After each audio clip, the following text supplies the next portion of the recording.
girls like you because I'm not. I can't.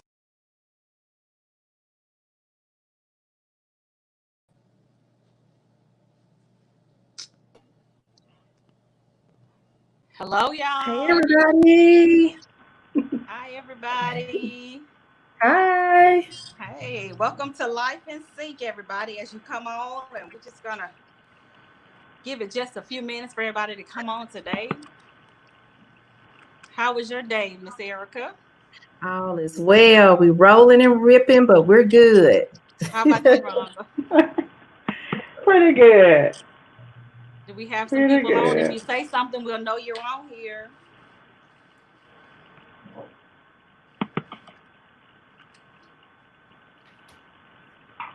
Most definitely. Okay. Welcome, welcome, welcome to Life in Sync. You know how they say in church, you are welcome, welcome, welcome. All right. Woo. All right. Okay. What's the audience looking like? We got 11 viewers. All right. We're going to go ahead and get Yeah. started. Yeah. You know, I'm all about that time management, getting in and getting out. Mm-hmm. So today on Life in Sync, we have a very relevant topic that we think is so appropriate for the current climate that we're in, and with everything that we have been facing, you know, just as individual people in life, and that is that of emotional intelligence. Now, emotional intelligence has to do with our ability to recognize, to discern, and to manage our emotions, as well as the emotions of other people, and the things that are happening and what is going on around us. This particular term as emotional intelligence was coined by Daniel Goleman, who's an American psychologist. He didn't actually come up with it originally, but he did make it popular back in around about 1995 when he wrote a book entitled Emotional Intelligence. Hi, Ella. So I feel like it's so important for us to talk about our emotions given the current climate that we're in right now. You know, we have to make sure that we're in touch with our emotions. We know that right now we're having protests and riots. We're still in the midst of a pandemic. People are suffering from the loss of loved ones, the effects of the quarantine and being sheltered in place. We're looking at systematic oppression of African Americans. And on top of that, now we have a hurricane in the Gulf of Mexico. So there's a lot of things that are at play here. And when you think about emotions, our emotions are triggered by what is happening externally. That means what is happening in the world around us. And so when we can experience many emotions throughout our day. You know, we can be angry, we can be anxious, we can be fearful, we can have rage, we can be worried. You know, we can have joy, we can be happy, but you know what? We have to make sure that we are in control of ourselves, because regardless of what is happening in the world, what is happening around us, how we are processing or interpreting those things, I'm responsible for me, and you are responsible for you. You know, so even when we turn on the news and when we see all of the things that are happening, and you know, yes, we need justice for George Floyd and Breonna Taylor and Ahmaud Arbery and so many other countless people. You know, we're dealing with police brutality. We've already talked a couple of weeks ago about how we talk to our children about racism. You know, what do we say to them? You know, concerning how the world or other people may view them based on the color of their skin. So these are some big topics that we deal with, and they all invoke emotion. You know, even for me in this particular situation, especially with George Floyd, I have not sat there and watched the 9 or 10 minute video. I've seen the pictures of what happened, but I know I'm emotionally aware enough to know that I can't sit there and watch the 9 minute video. Not that I'm insensitive or don't want to know what's going on, but emotionally, I can't carry that weight right now. You know, Yeah. I have to take care of my family. I have to stay focused. I can't get distracted. Yes, I want justice. I'll do my part. But emotionally, I know what I can and cannot handle. So when we talk about emotional intelligence, we're talking about self-awareness. and being able to manage our own emotions and being able to stay motivated and also to help motivate other people through a time when we're all being tried, when we're Right. all being challenged, when we don't always feel like it. You know, when it is depressing to see what's happening in the world, when we are uncertain and, you know, we don't know, you know, what tomorrow may hold or what's the next thing because of the times that we live in. But I have talked to people who have faced real life issues during this time. And I feel like it's so vitally important that we talk about emotional intelligence, that ability to recognize, discern, and manage our emotions, and also the things that are happening around us so that we can be productive, so that we can focus, so that when leadership arises in our nation, that we'll be able to help strategize and align ourselves and become a part of the change that we want to see. And so I wanted, which one of you want to start out first talking about, you know, your emotions, how you've coped with things, how you've been able to process what's happening around you, your interactions and dealings with other people during these trying times with pandemic, with protests, with riots, with, you know, everything that's taking place, and even in your own home, how you're managing yourself. Yeah. Well, okay. I'm thinking it's really important for you to maintain control. Kind of piggybacking on what you were saying, Mary. You are the only person who can control you. Nobody else can control your emotions, your thoughts, your feelings, your actions. So you are ultimately responsible for the things that you do. You're responsible for the words that come out of your mouth. You're responsible for the things you do with your hands. And so because we are in this trying time, like you said, gave a list of everything that's going wrong in the world right now, we have to maintain productivity no matter what. Like you said, we still have to go to work. We still have to feed children. We still have to, you know, handle business and pay bills and whatever the issue is, whatever we need to do. So we can't just shut down because bad stuff happens. And the one word that I can think of that has helped me through the situation is a psychology term, is compartment, just putting everything in one little compartment, compartmentalism. It's not a healthy long-term way of dealing with issues because it does lead to other things. But for me, when it's a defense mechanism, I can't put my total attention or my total focus on everything that's happening around me. If I was to internalize everything that's on the news, if I was to internalize everybody's emotions and opinions about what's going on outside of my personal life, going to work and paying bills, I would be a mess. I wouldn't be able to cope with it. So what I do, I watch the news, I find out the latest happenings, get a brief, I think about it, I form my opinion on it.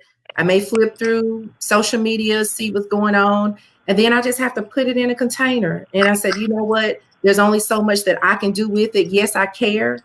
Yes, these are great causes, but I have to know where I am and what I can do about the situation. And so that allows me to continue to function, to do my daily duties. And of course, faith plays a big part for me.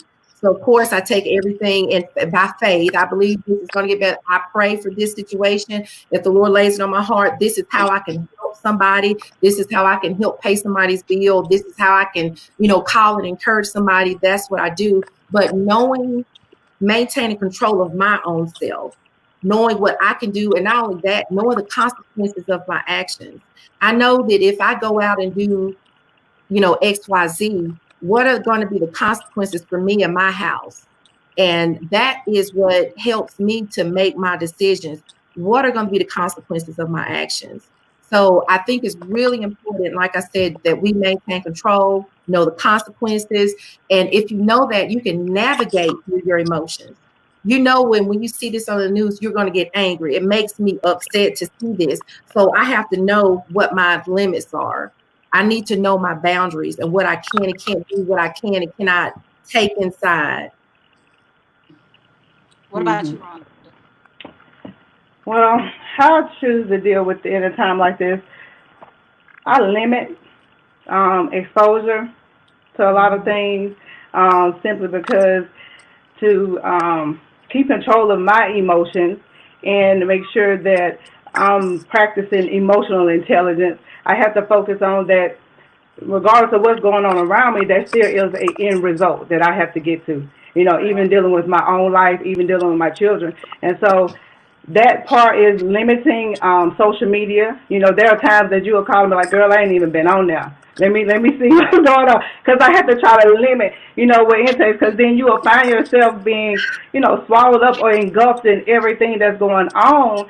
And then yourself, you're weighed down with all of that pressure. You're weighed down with all of these emotions, you know, and then you're at a standstill in your life because you have allowed everything to overcome, you know, your emotions. And so one thing about that, and then also to keep is very positive in this time to keep your affirmations going for yourself, you know, to keep yourself motivated. That's one of the things that helps you control your emotions is, you know, keeping everything positive, a positive environment around you. And so especially in this time when we're stuck in the house, you know, it can get kind of get overwhelming, especially when you're working from home and you have children in your home. You know, you have to keep yourself motivated and find some kind of way to distance yourself Right. to stay sane enough to even deal with what's going on. So it's Yes. a lot. It's a lot. But that's one of the main things that I do to try to stay motivated in this time. Remember that I have an end result,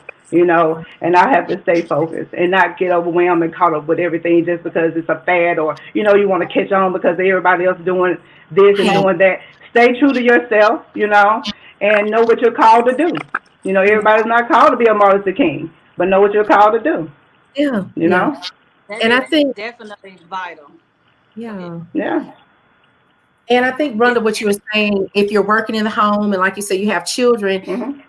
you have to stay sane. You Yeah. have to have an outlet. Everybody needs an outlet. If you keep everything bottled up, all your emotions, your Mm-hmm. thoughts all the time, you're going to explode. And that's when you go out Mm-hmm. and do things you're going to regret later on. So it's important to have constructive outlets. It could be walking down the street.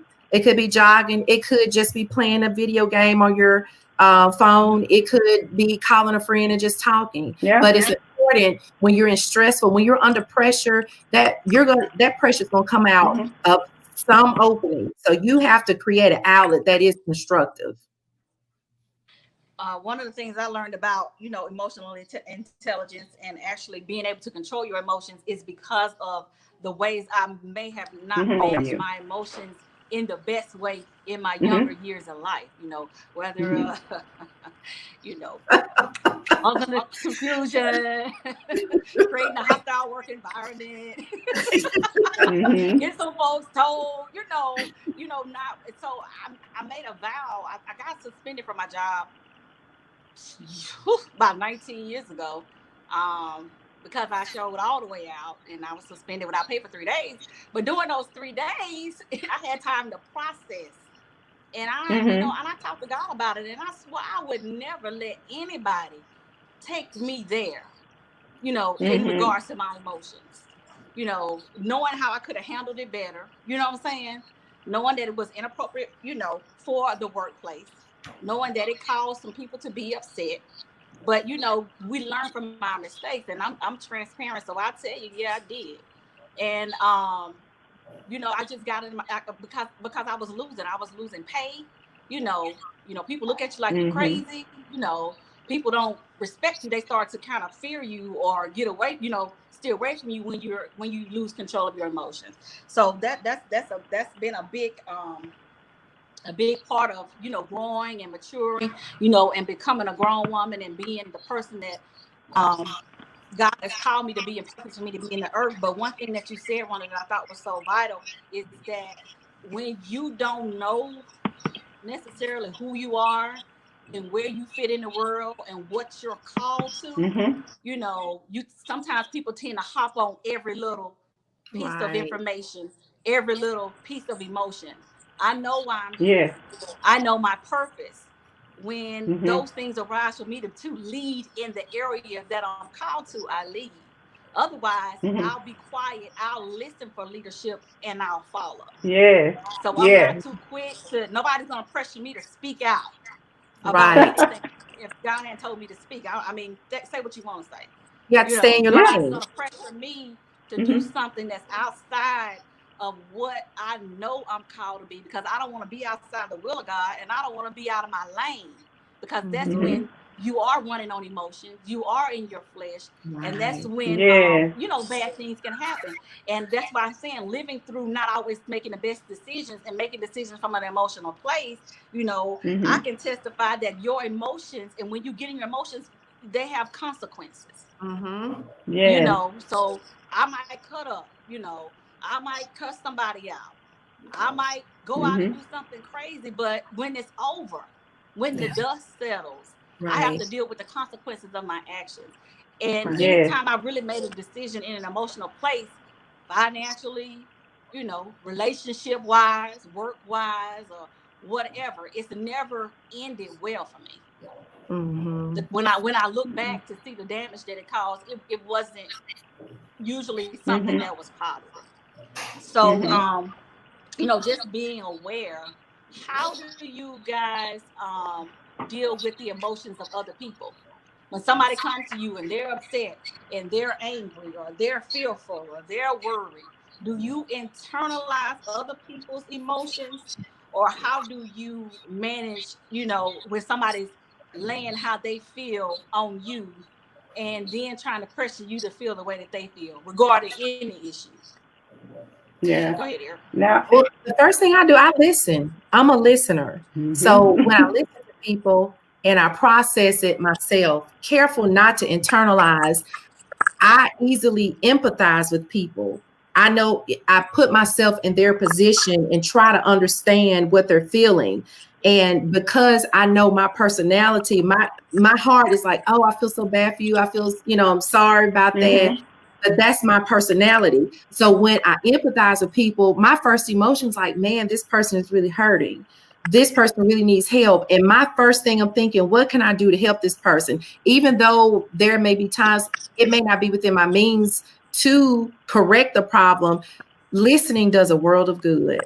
When people are venting, when people have issues, when they are traumatized, being a great listener can do more than having $1 million a lot of times when people are going through difficult situations. So just letting people vent, that's a great outlet. It makes them feel better. It makes me feel better when somebody listens to me, because I'm just letting off steam or just talking about something bad happened. So listening is a great tool that I use. Roddy, you got I'm with you now. Yeah, I'm a listener. Instead of just being so quick to wait on my turn to speak, I choose to listen, to really see where that person is coming from, and then while I'm listening, thank God that I do have the gift of discernment, and that allows the Holy Spirit time enough to give me insight and knowledge on where it is rooted from and where it's coming from. And so that's one thing that's very important as well. Listen, like she was saying, don't get so caught, because when people come to confront you about anything, it's easy to get caught up because they're coming with emotions, they're coming with feelings, and you can feel it, it's so easy to get sucked up into it, especially if it goes back to if you don't know who you are. It's easy to get sucked into that. When you don't know who you are, you got to realize that, guess what, when you know who you are, you realize that there is a certain place that I won't allow people to take me.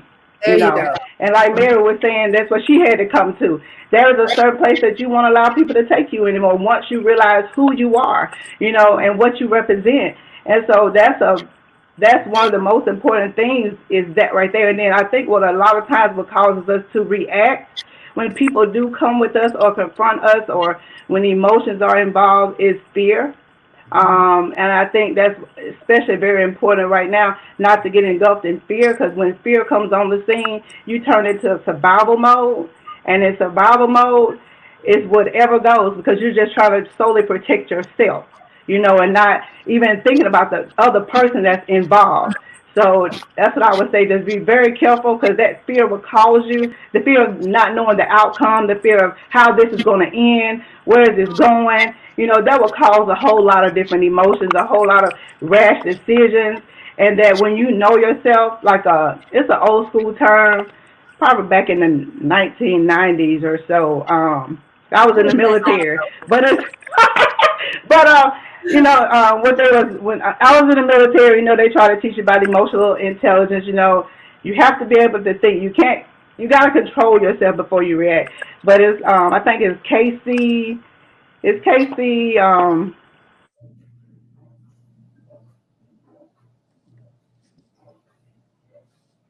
But one so that was one of the main things about that was knowing yourself. It's just three. Got it. Know yourself, choose yourself, and give of yourself.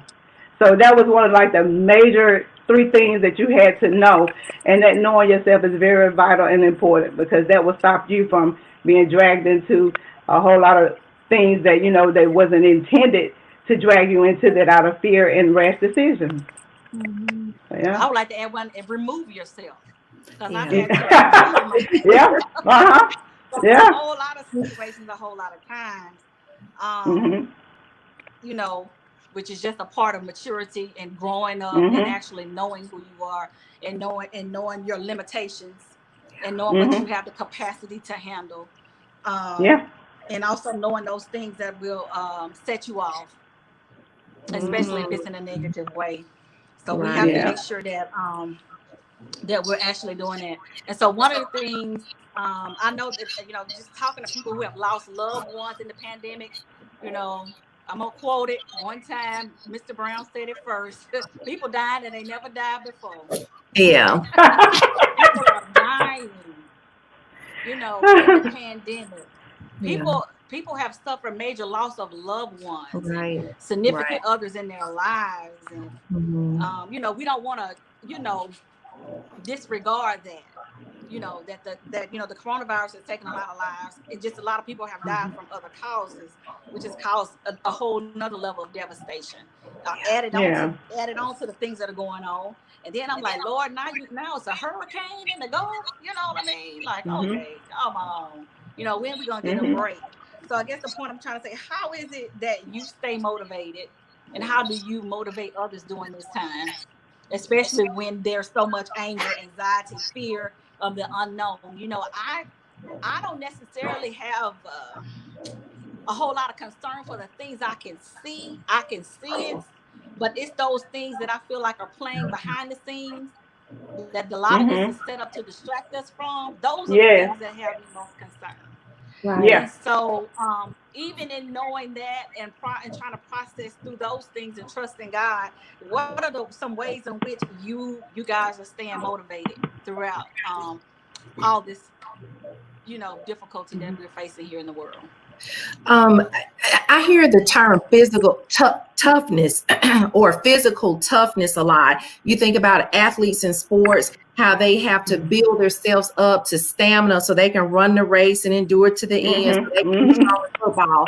Same thing applies with mental toughness. You have to have Mhm. that stamina. And the only way you can build a muscle is if you can work it. So the same way Mhm. with your mind, your mental toughness, mental ability, you have to keep your mind sharp. You can't let your mind be consumed with all the bad stuff that's going on. Whatever age you are, you have gone through situations where you survived, where you came out of it, where Mhm. it was tough. You felt like crawling up under the bed, but you withstood the test. Those things create mental toughness. And so if you can revisit not so much the bad times, but revisit the times where you had, some bad stuff going on, and remember, I came out of it. Mhm. This is what happened to me, but I still pressed my way and I was better after it all. If you could just remember those things that you went through and knowing that it wasn't the end of you, and that will encourage you to keep going forward. So, encouraging yourself, remembering those things that happened before that you made it through and they didn't take you out. This too shall pass. Mhm. When, how, where, I don't know, but I do know this too shall pass. So we can't just give up in the middle of the battle. You have to stay firmly planted. That mental toughness, that thing, what you Mhm. developed in your lifetime to help you maneuver through different situations. Mental Mhm. toughness. Mhm. Yeah. Yeah. Go ahead, Rhonda. And some of the ways, Motivation. that I keep motivated in this time and motivate others, like I was talking to one of my friends, and she was just kind of a little discouraged because some things had happened to her, you know, especially during this time, and losing some loved ones. But, you know, it's about, you have to remember to build yourself. Like I was telling her, this is the time you have to kind of get cocky in the spirit, you know, as we say, you got to get cocky. You got to know, you know, that as the word tells us in Jeremiah 29:11, for I know the thoughts and plans I have for you. You know, you got to know those things, and you got to start declaring and speaking those things. You know, I shall live and not die, but declare the works of the Lord. You know, and I look, and you just have to keep declaring to build your spirit man up, because if not, and that's a part, the vital part of us is that spirit man that keeps us going, that pulls us, you know, to our destiny. So that's one of the main things, is that those affirmations, you know, you have to get up and declare those things. If it takes every morning, that's what you do while you're putting your makeup on in the mirror. You do that. I am wonderfully and fearfully made. You start declaring those things, you know, and that's one of the main things. You have to keep yourself motivated in order to motivate others. And so that's one of the main things that I would say in this point in time, is to keep yourself motivated. Like Erica says, that keep your mind, you know, strong. And that's one thing that you have to do in this time, is that motivation. And Kenna, she said, look, she put up the finger. Mary, I like what you were saying in the beginning. Rhonda said it, brought it back to my remembrance. That, and it just left me, doggone, that finger just made it run away. But you have to make sure that you're blocking, know what's coming inside of you. You have to decide what you can. Don't allow people to speak these things into your atmosphere. Don't let them to dump things inside of you that you know you can't handle. It's okay to say, you know what, I'm gonna holler at you later. But you know what? Or you kind of turn the conversation, because if that thing comes in you and pollutes you or contaminates you, now here you are with all this stuff in your mind and your spirit, and it just puts you in a bad place. So you have to guard your own spirit. You have to guard your own thoughts, and don't let people to come in to contaminate and pollute it. It's your peace, and you got to take care of it. If you let somebody steal it, that's on you. So you have to stand up, like Rhonda said. You got to get cocky with this thing. So, oh, not today. I ain't listening to that. I don't want to hear it. Let's keep it moving. Yeah. So just keeping things, you know, on a positive note. You know, and there are a lot of people who do already suffer from anxiety.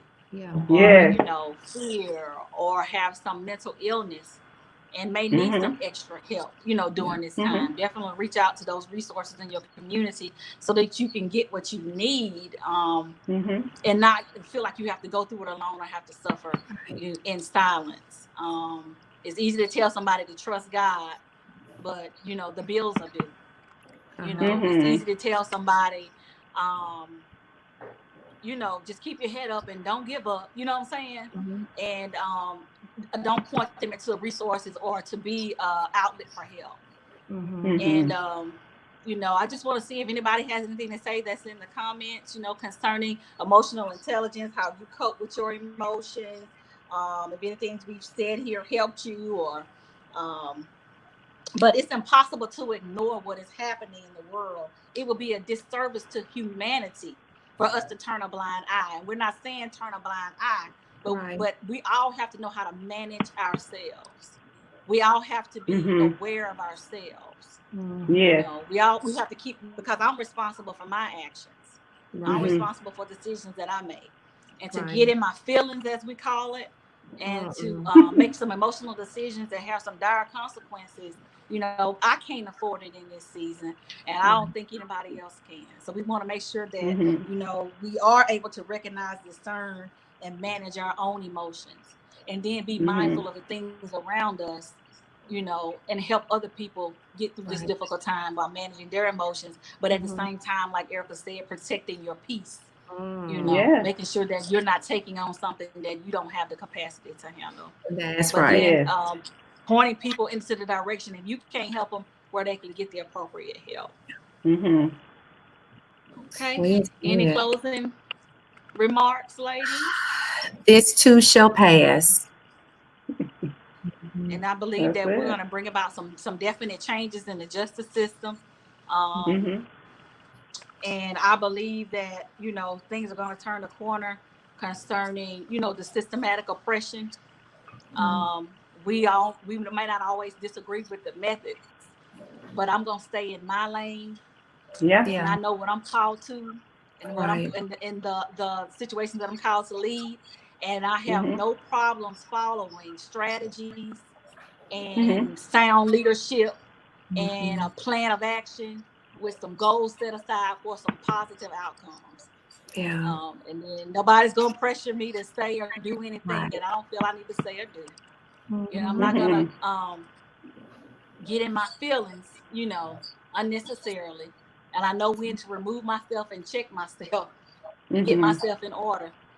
When awareness is brought to an emotion, power is brought to your life. That's a quote. Amen. That's right. Mhm. You got to Yeah. be aware of your emotions. Mhm.